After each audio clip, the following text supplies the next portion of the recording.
Hello guys, welcome back and welcome kung bago ka sa channel na to. So natutunan nyo na yung geometric sequence and geometric means. So ngayon naman, pag-uusapan naman natin ang geometric series. So yung geometric series is sum lang to ng mga terms ng geometric sequence. Okay? So meron tayong dalawang klase ng geometric series. Yung finite and infinite. Okay? So first, sa finite muna tayo. So yung formula ng finite geometric sequence is S sub n is equal to a sub 1 times the quantity r to the power of n minus 1 quantity over r minus 1. Okay? So, pwede rin yung iba, ginagamit nila is a sub 1 times 1 minus r to the power of n over 1 minus r. Okay? So, same lang to. No? Baka malito kayo. Importante magkapares yung arrangement ng numerator and denominator. Okay? 1 minus r, 1 minus r. Dito, r minus 1, r minus 1. Okay? So, ito yung gagamitin natin sa mga examples.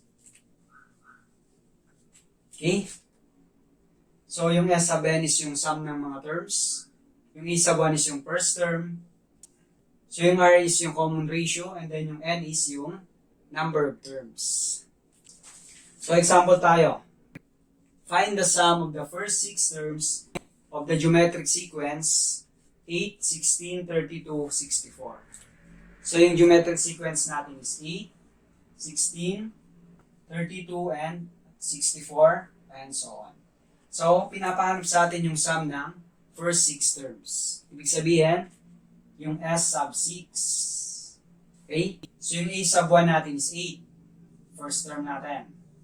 And then, yung common ratio natin is, so solve muna natin yung common ratio.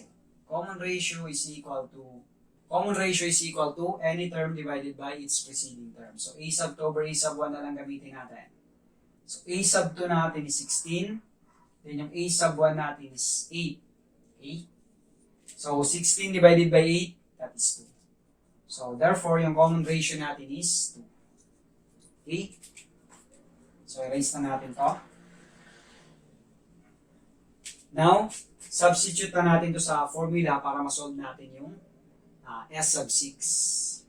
So, S sub 6 is equal to E sub 1, that is 8, times R, common ratio, that is 2, to the power of n, so n natin is 6, minus 1, over the common ratio again, minus 1. Okay? Then, simplify natin yan. So, 8 times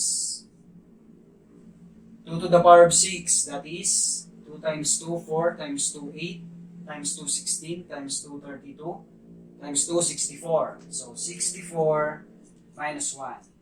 So, all over 2 minus 1, that is 1. And then, simplify natin ulit. 64 minus 1, that is 63. So, 8 times 63 is 24, 48, 50. 8 times 63 is equal to 504.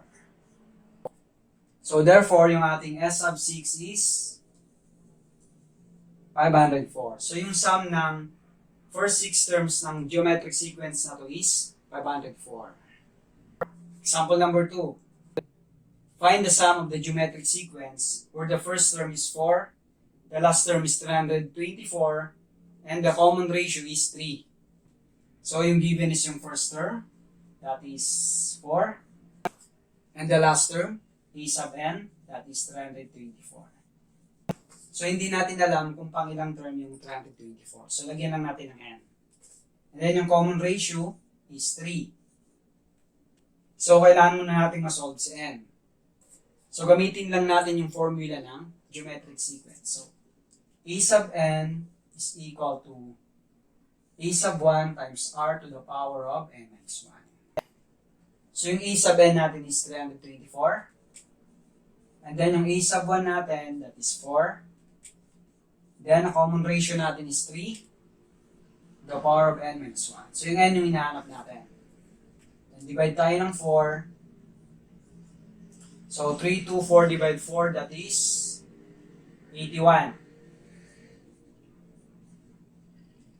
Okay? Then cancel na yung 4, matitira is 3 to the power of n minus 1. Now yung 81, equal siya sa 3 to the power of 4 yan. 3 times 3, that is 9, times 3, 27, times 3, 81. So 3 to the power of 4.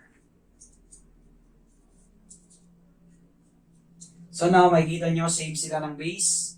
So, equate lang natin yung exponent. So 4 is equal to n minus 1. Then transpose natin yung 1 dito sa kabila, magiging positive siya. Equals to n. Therefore, n is equal to 4 plus 1, that is 5. So 5 yung n natin. Okay? So now, meron na tayong n. So substitute na natin yung given sa formula. So therefore, yung i-add nating terms is 5 terms kasi 5 yung n natin. So S sub 5 yung hinahanap natin. So S sub 5 is equal to A sub 1, that is 4, times R, 3 to the power of n. So n natin is 5 minus 1 over R minus 1. Okay? And simplify lang natin. So 4 times 3 to the power of 5, that is, so 3 to the power of 4 is 81. Solve na natin kanina. Times 3 pa, 3, 243. So, 243 minus 1 over 3 minus 1, that is 2. So, 4 divided by 2, that is 2. 243 minus 1, that is 242. So, 2 times 242, that is 484. So, therefore, yung sum ng geometric sequence from 4 to 32 is 484. Okay? Now, next naman natin is yung infinite geometric series naman. So, yung formula naman ng infinite geometric series is S sub infinity is equal to A sub 1 over 1 minus R. Okay? So, mas simple yung formula niya kumpara dun sa finite geometric series. Pero yung tatandaan nyo dito, ginagamit lang natin tong formula na to kapag yung common ratio ng ating infinite geometric sequence is dapat greater than negative 1 but less than positive 1. Ibig sabihin, dapat yung common ratio natin, hindi siya negative. Kasi greater than negative 1 siya. And then, less than 1, meaning fraction. Like 1/2, 1/3, 2/3, okay? So, less than 1 dapat siya.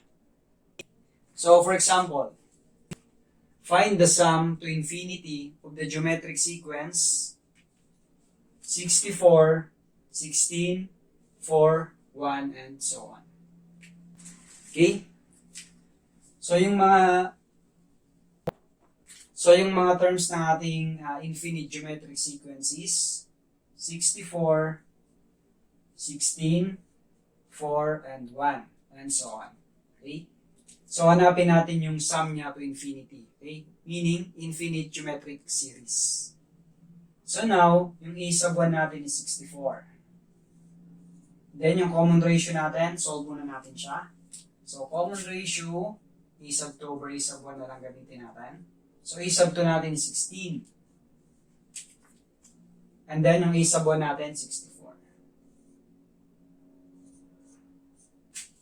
So, 16 divided by 64, that is 1/4. Okay? So, makikita nyo yung common ratio natin, greater than negative 1, positive siya, and less than 1. Okay? So, ibig sabihin, pwede natin gamitin tong formula na to. Okay? Okay? So, 1/4 yung common ratio natin. Now, substitute na natin doon sa formula ng ating infinite geometric series. So, A sub 1, that is 64, over 1 minus common ratio, that is 1/4. Okay? Then, simplify natin yung denominator natin. So, 4 times 1, that is 4. Minus 1, 3. So, 3/4 siya. And then, next. So, pag nagdi-divide tayo ng fraction, yung rule niya is, copy lang natin itong dividend times the reciprocal of the divisor. So, reciprocal natin siya. So, reciprocal na ating divisor is 4/3. Okay? So, 64 times 4. So, 64 times 4, that is 16. 24, 25. So, 256 over 3. Okay? Therefore, yung sum ng ating infinite geometric sequence is 256 over 3. Right, so, ito na yung final answer. So, kung meron kayong mga problems na related sa topic natin, comment below lang guys. And comment below rin kung nakatulong yung video ito. Thank you for watching and huwag niyong kalimutang i-like yung video ito.